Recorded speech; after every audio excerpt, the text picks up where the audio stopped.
Rolls-Royce Ghost, and the devil in this one really is in the detail. So why don't we have a walk around the car and you can pick out the bits that show us your madness. All right, well, let's start at the front. You've relaxed the formality a little bit on the Ghost, I think. Yeah, I think for Ghost, us was always the minimalist within the range, if that makes sense. So Cullinan has a more rugged personality.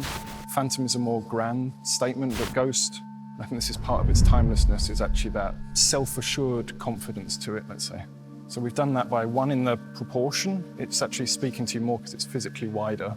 But also we've just tried to really, really reduce any visual clutter that you can focus on the really, really nice parts. So the Spirit of Ecstasy here, there's no shut lines around her, there's no additional bright work. And to do that, actually, when you open the bonnet, you'll notice the bonnet has a little window in that has to be perfectly sized to sit neatly over the top of her. There's a huge amount of work goes there that you can then focus on her sitting in this lake of clean bonnet. The lake of bonnet, I like that. The grille we've illuminated for the first time. I can see that, yeah. So it's actually really subtle, but we wanted to have day and night that's immediate Rolls-Royce presence.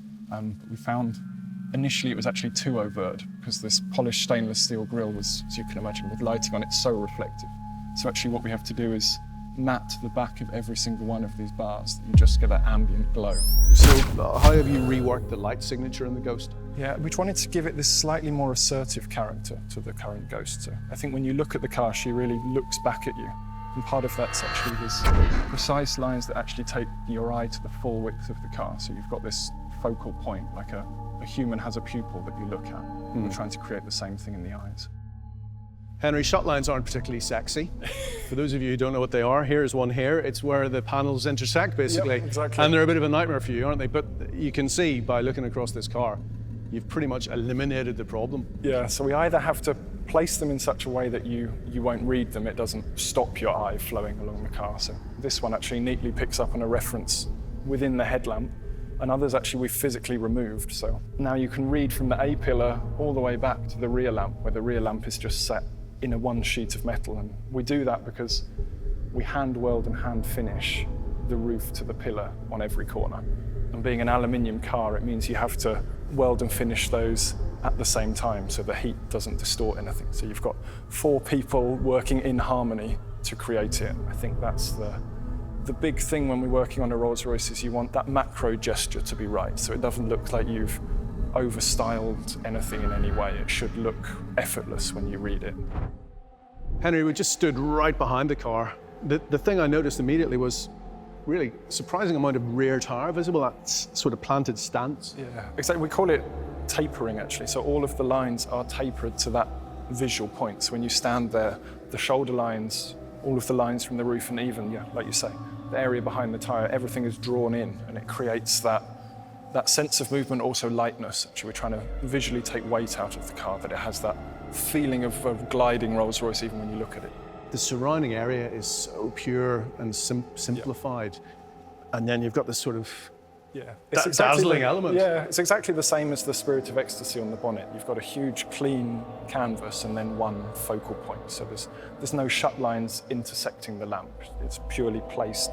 It's an element in its own right, placed into a giant, clean surface. Sure, and I wouldn't normally do this, but let's have a look in the boot. Not so much for how much space is in there, but the hinges. Normally it would just be plastic, but body coloured. Yeah, nice. Proper, right. Let's go and have a look inside.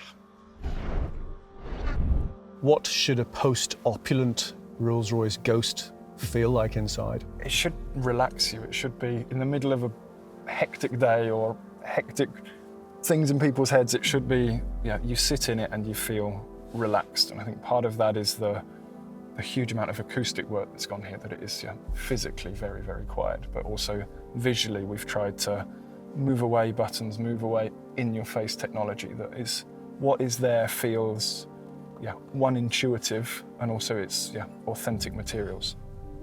I could just play with that little.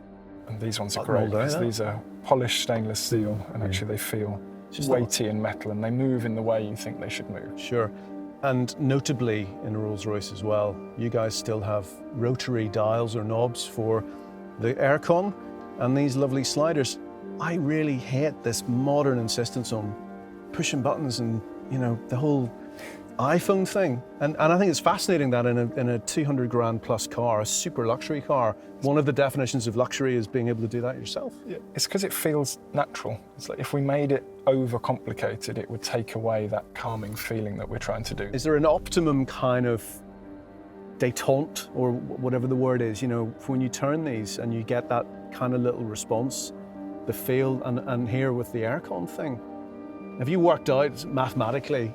Yeah, somebody has to really work that out. You know, it doesn't happen by chance, any of these things, that does feel natural. I think that's the key thing. You would notice if it felt in any way clunky, and if it felt too soft, it would almost then feel imprecise. So it's that balance of everything. Mm. On the doors, we have this huge single piece of leather just that you can pick up on one tiny little detail. So it's, again, similar to the bonnet. You've got that big clean space, and then the elements that are there have been really, really carefully worked on. There's nowhere to hide stitch lines. If there's a stitch line there, you are going to read it from one side to the other. So it's to let that craft work sort of stand out, and to also let the materials breathe and stand out. So the wood is not hidden behind any kind of gloss lacquer. Actually, you can feel, and it Open looks pore like, wood, yeah. Exactly. So Yeah. it feels natural and feels, calming. And I think that's quite key to the whole interior of a Rolls-Royce. Nothing as proletarian as a gutter in this car either, I see. No. So with that seamless roof, we've actually had to position the window finisher one water droplet from the body. So hang on a minute. There's someone in Rolls-Royce who measures water droplets. Because otherwise the water would drop onto the seat. So yeah. Oh, we couldn't have that, could we? It's good to see you again, Henry. Now listen, there's an exterior colour I want to talk to you about, so let's go.